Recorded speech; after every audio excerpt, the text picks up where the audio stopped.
Emergency room, calm down! Okay,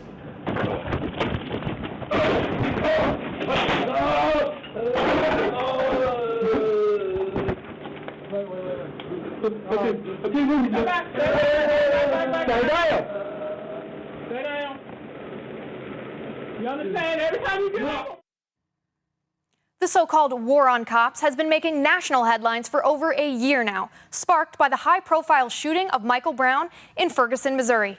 Ever since, the media's obsession with the Black Lives Matter movement versus the Blue Lives Matter movement versus All Lives Matter has been second only to politicians' efforts to politicize every action, every comment, and every story related to police altercations or brutality.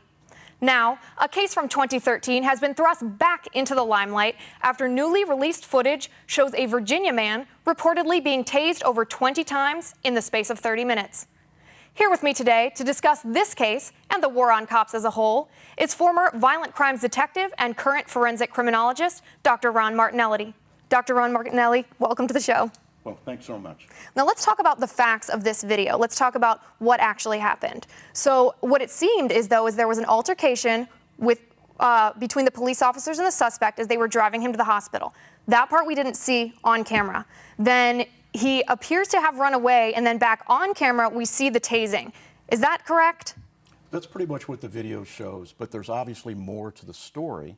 What the officers are dealing with is what we refer to as a psychomedical emergency, or a PME.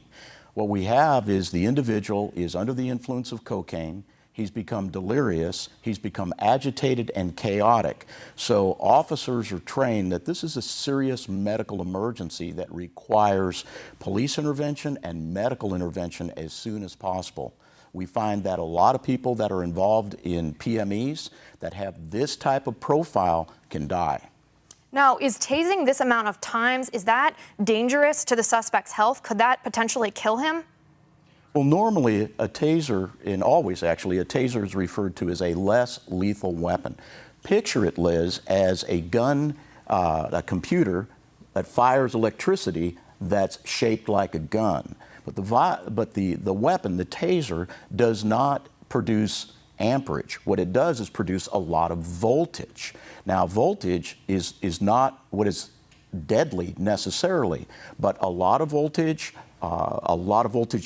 multiple applications of voltage, what it can do is stimulate the person's respiration, the heart rate, the pulse rate, and take a pre-existing medical condition and make it much worse. Okay, so there's a difference between the volume of voltage and the number of times that it's repeated. Is 20 more than protocol? Is that excessive?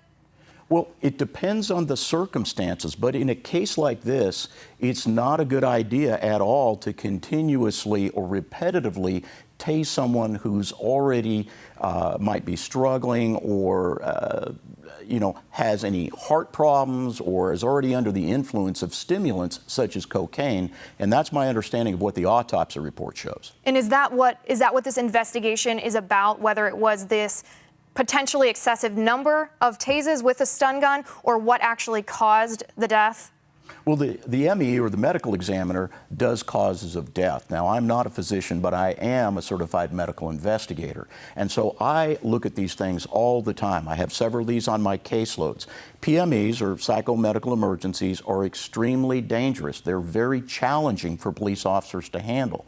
Now, with respect to the use of force, officers are trained in the federal guidelines and on the reasonableness of force. So they're trained, and the public should know, that officers can use force only when it's objectively reasonable to do so. So the balance or the measure that the prosecutor would have to look at, or civil attorneys, or a jurist, or a jury would have to look at, is what we refer to as the totality of circumstances and what the officers knew or reasonably believed was happening, and then judge that against their uses of force and the way they conducted themselves during this encounter with this man.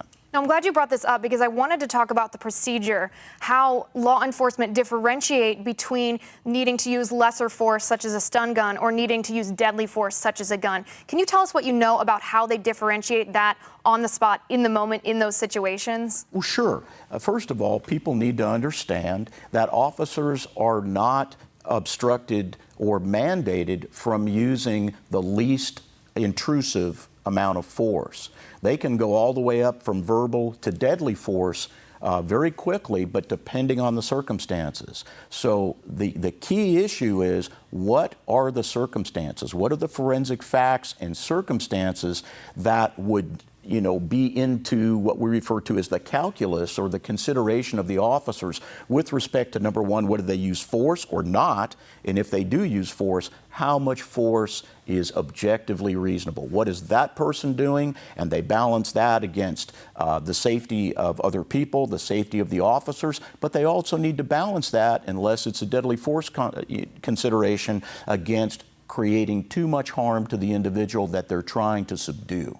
All right, so we don't know all the facts from this case yet, as you said, but hypothetically, what would have caused them to decide to use a stun gun 20 times rather than use deadly force from the beginning? Well, I have to tell you and your viewers that I don't know all the circumstances of this case. Nobody does yet. Exactly. We're looking at a snippet of a video. We're not looking at everything that happened.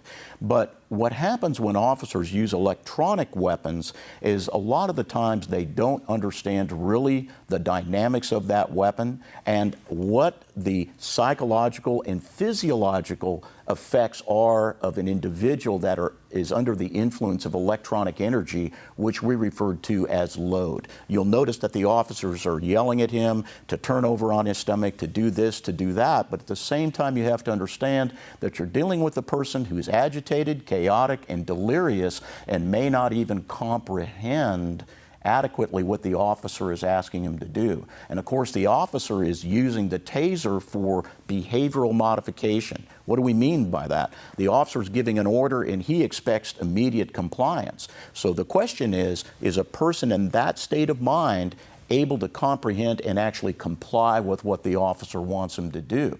Right, and that could be very difficult within the situation, in an emergency, for the officer even to determine whether the suspect, the individual in his custody, is able to comprehend what the threat is or what the behavioral modification is supposed to be for. That's correct. And officers are also trained in something, and I train officers all the time, in something referred to as submission recognition.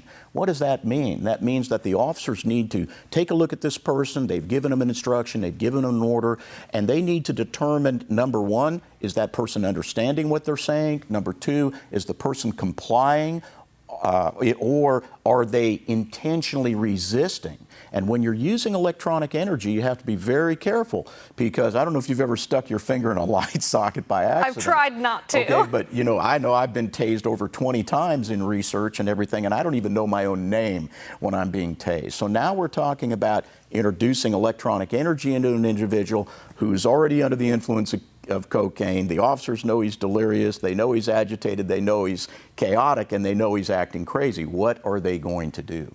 Right, now we're almost out of time, but I want to touch on one more topic that does take into account this psychological aspect. You recently wrote an article about some aspects of active shooter situations and active shooters themselves that media or law enforcement may not be taking into account, that we may be missing. Can you touch quickly for us on what those aspects that we're missing are? Well, sure. You notice that a lot of the people that are involved in these active shooter situations are mentally unbalanced. And what we have to remember in the media and in the general public is these people have some pre-existing mental health conditions, not all of them, but most that we look at. And what they do is they take in all this information that's given by the media. There's a tremendous amount of polarization going on in the United States, as everybody knows. It's unfortunate. And the normal person can take this and they can process this. But people that are mentally unbalanced, they can't process it. It makes their mental health situation even worse. And so the more that it's reported, the more this person becomes unbalanced. They're always already disenfranchised from the normal and isolated from the normal mainstream of people. And that might just be the straw that broke the camel's back. And then all of a sudden you get that rage, you've already lit the fuse, and now the bomb explodes and we can't put the bomb back. And that's certainly something, as we try as a nation to be able to prevent these crimes from happening, these active shooter situations, these mass killings, we need not only to talk about the gun aspect, but we need to talk about the mental aspect and what we can do for these individuals to prevent this. Dr. Martinelli, I appreciate you coming on today. Thank you so much for having me. Anytime. Thank you.